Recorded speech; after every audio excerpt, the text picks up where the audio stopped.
Okay, so I just want to go over a couple things here with you guys. I've gotten a lot of questions on the moonshine video I did.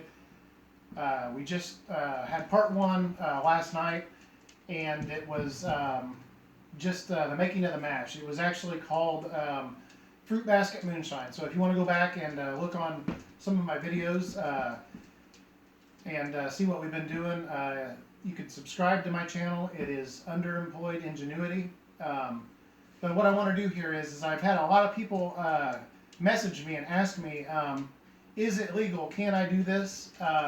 Will I get in trouble? Can I possess a still legally? So in 2012, I did some extensive research on the distillation and actually the possession of owning a still. So this is what I came up with.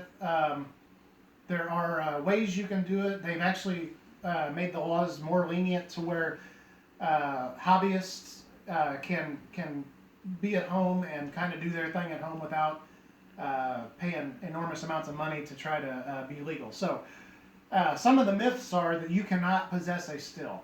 Okay, that's completely a myth. What happens here is federal law clearly states that a person can possess any kind of still and any size still. Okay, it can be copper, stainless steel. It doesn't matter what kind of still it is and how small or how large it is. You can possess a still legally. So, still ownership is not a state law. It's not a city law. There's no other law but the top of the line law, and that is federal law, and it supersedes any other laws regarding still ownership and distillation. So, it's actually overseen by the U.S. Treasury, the Alcohol, Tobacco, Trade, and Tax Bureau. Okay, so any other legal forms or legalities there that tell you you cannot, they are all superseded by this law, which I'm getting ready to tell you about. So, federal law sees distillation of a non-alcoholic product as legal purpose. So, some examples of a legal purpose distillation would be water, which you'd have to be crazy to spend all day distilling water out of one of these suckers when you can go to Walmart and buy it for 79 cents a gallon. Now, essential oils. Essential oils is one thing that it's hard to come by. So what we did with these stills years ago is we extracted oils. And what we did with those, we used them to make soaps, shampoos, lotions, things like that. That worked great for that. You can use them for anything else after that. It doesn't make them to where you can't use them for ethanol or any other purposes like that. You just give them a good cleaning and use them for whatever you want within legal range. So I guess I'm going over some of this stuff because I did a video not too long ago and I got most of my family's attention on one side. Although I've never received a phone call or a Christmas card or a happy birthday or anything like that, I was making a video on the upcoming 2020 in Illinois. They're going to legalize hemp. And I was given some examples on what you can make out of that and the benefits and things like that. And wouldn't you know it, everybody got involved on that. It's almost like you don't hear anything until there's something that they can demonize you with or something negative about you. But I don't know that I feel like I owe them anything by doing this video. It's just funny that I only hear from them when I can be the entertainment for their life. But the reason I'm making this video is because there's a lot of people that's scared to do this. That's the image I got from some of the messages I got. So I just want to go through this with you so that maybe you'll feel better about it. And like I said before with other things, this is a hobby. So if you're a young person out there and you don't have anything to do, you can make essential oils. You can make all kinds of stuff with these stills. But what's more important is that you're not out doing methamphetamines. Now I know some guys that's got on meth, and I'll tell you what, it just steals their soul. I don't even know who they are anymore. But for every young guy out there that's doing something like this, or trapping, or whatever it is that they're doing that's productive, that's another person that I don't see using illegal drugs. So, let me carry on with what I got here. Uh, so, those were our two examples of legal use, okay? Now, to distill ethanol, okay, that's what everybody uses in their gas tank. That is also moonshine, right? So everybody knows ethanol, everybody knows moonshine, those are the same thing. Okay, so you must obtain a federal permit for that. And you apply for that online. They're going to ask you all kinds of stuff. They're going to want to know your whole life history. They're going to check you for felonies. They're going to do everything. They're going to run you through the coals. But what they really want is they want their $3,600 for you to get a permit.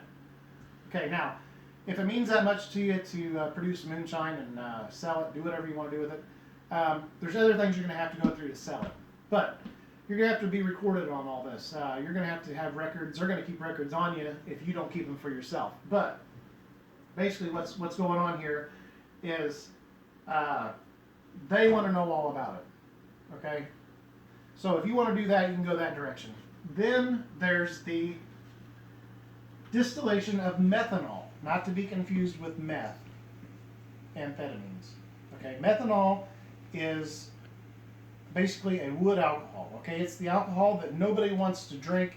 You hear all the myths about how moonshine can make you go blind. Well, what that is the first part that comes out of a distillation process when you're making any kind of alcohol is methanol. And that is because it boils at a lower temperature than the rest of the alcohol. So that comes out first. So you're able to safely get rid of that because that's always the first few ounces that comes out first. But it's also the same ingredient that you use for rubbing alcohol, okay? That's methanol. So you are legally able to produce methanol or a non-consumable alcohol. Okay, so there's many, many ways to make it non-consumable. One of the ways that we do is we use an additive because what we're going to do with this in the end of our next video is it will be used for motor fuel. Okay, we're actually going to take it from the still and we're going to put it in an engine and we're going to watch it run on part 2 of Fruit Basket Moonshine. Okay, so we will not be consuming this, but federal law still supersedes all other laws. So you can freely own a still. You can even use it as long as you stay within those legal guidelines. Okay, now, once you start producing fuel and you want to sell it, okay, that's where it becomes hairy. Okay, there's all kinds of little glitches here that I think you could probably get, busted on if they wanted to do something. So it's kind of a sketchy gray line there when you're doing any of this stuff.